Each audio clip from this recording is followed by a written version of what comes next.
When I was the director of organizational effectiveness for a consumer packaged goods company, I reported to the senior vice president of human resources.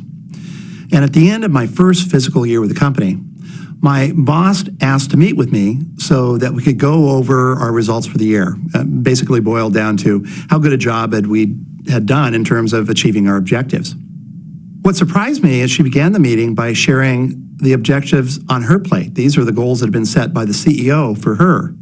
And the surprise really was this was the first time I was hearing them, and it was the end of the year. So what I suggested is how about at the beginning of this fiscal year, why don't we begin our goal planning process by you sharing the goals that the CEO has been giving you?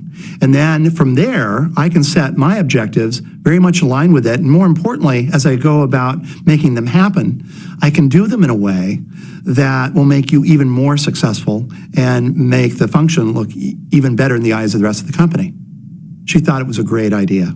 We had that meeting, we set up the goals, and what I didn't expect is the impact it had on the nature of our work relationship.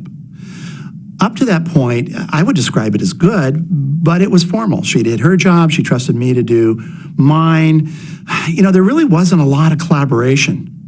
And as a result of being all on the same page about the goals and objectives for the year, we found ourselves regularly brainstorming, regularly collaborating, regularly working together. And you know, by the end of that next fiscal year, the results spoke for themselves. Not only were we much more effective as a department, not just by our own measure, but by the rest of the company's measure, really the nature of our working relationship was a much more productive one because she knew I had her best interests in mind and was focused on making that happen. You know, her trust in me grew exponentially, and we continue to have a very successful, very effective working relationship.